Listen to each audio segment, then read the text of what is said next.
Cheque bounce মামলায় দিল্লি হাইকোর্টের ত্রাণ প্রত্যাখ্যান, রাজপাল যাদবের আত্মসমর্পণ। Hi everyone, welcome back to my channel Anjana entertainer. বন্ধুরা, তোমাদের সকলকে আমার এই ছোট্ট ইউটিউব চ্যানেলে স্বাগত জানাই। রাজপাল যাদবকে 2019 সালে একটি সেশন আদালত চেক বাউন্স মামলায় দোষী সাব্যস্ত করেছিল। অভিনেতা টাকা পরিশোধের জন্য আরও সময় চেয়েছিলেন। দিল্লি হাইকোর্ট তার চেক বাউন্স মামলায় কোনো ছাড় না দেওয়ার পর বৃহস্পতিবার দিল্লির তিহার জেল কর্তৃপক্ষের কাছে আত্মসমর্পণ করেন অভিনেতা রাজপাল যাদব। অভিনেতা আত্মসমর্পণের জন্য সময়সীমা বাড়ানোর আবেদন করেছিলেন। সংবাদ সংস্থা পিটিআই জেল সূত্রের বরাত দিয়ে জানিয়েছে, তিনি বৃহস্পতিবার বিকেল 4টে জেল কর্তৃপক্ষের কাছে আত্মসমর্পণ করেছেন। এখন জেল কর্তৃপক্ষ স্ট্যান্ডার্ড অপারেটিং পদ্ধতি অনুসরণ করবে।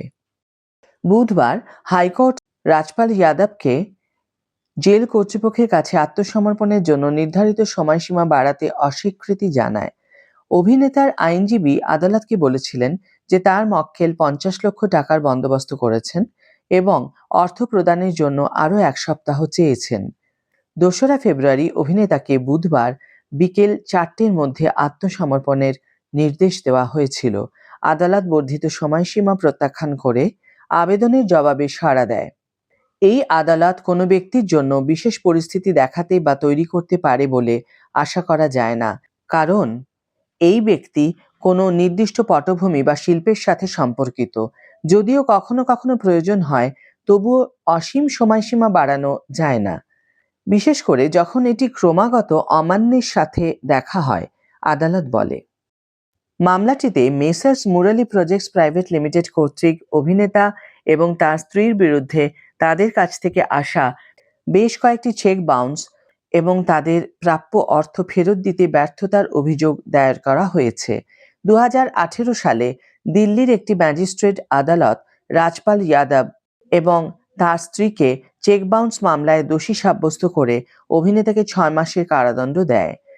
2019 সালে একটি দায়রা আদালত এই রায় বহাল রাখে। যাদব পরিবার দিল্লি হাইকোর্টে এই রায়কে চ্যালেঞ্জ করে। 2024 সালে জুন মাসে হাইকোর্ট অভিনেতাকে বিপরীত পক্ষের সাথে একটি বন্ধুত্বপূর্ণ মীমাংসার জন্য পৌঁছানোর সম্ভাবনা অন্বেষণ করার জন্য আন্তরিক এবং প্রকৃত ব্যবস্থা গ্রহণ করার আহ্বান জানানোর পর সাজা সাময়িকভাবে স্থগিত করা হয়। তবে 2রা ফেব্রুয়ারি হাইকোর্ট রাজপালকে আত্মসমর্পণের নির্দেশ দেয়।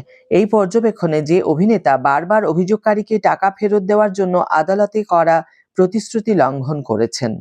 এই পর্যবেক্ষণে যে অভিনেতা বারবার অভিযোগকারীকে টাকা ফেরত দেওয়ার জন্য আদালতে করা প্রতিশ্রুতি লঙ্ঘন করেছেন। আজকের ভিডিও এখানে শেষ করছি বন্ধুরা। ভিডিওটি যদি ভালো লেগে থাকে তাহলে অবশ্যই একটি ছোট্ট করে লাইক দিও, শেয়ার করো বন্ধুদের সাথে, কমেন্ট করে জানিও তোমাদের মতামত। যারা এখনো আমার চ্যানেলটিকে সাবস্ক্রাইব করোনি তারা অবশ্যই চ্যানেলটিকে সাবস্ক্রাইব করে আমার পাশে থেকো, আর যারা অলরেডি সাবস্ক্রাইব করে দিয়েছো তাদের জন্য আমার অনেক ভালোবাসা এবং অনেক ধন্যবাদ। আজ তাহলে বিদায় বন্ধু, দেখা হবে পরের ভিডিওতে। ভালো থেকো, সুস্থ থেকো, সঙ্গে থেকো।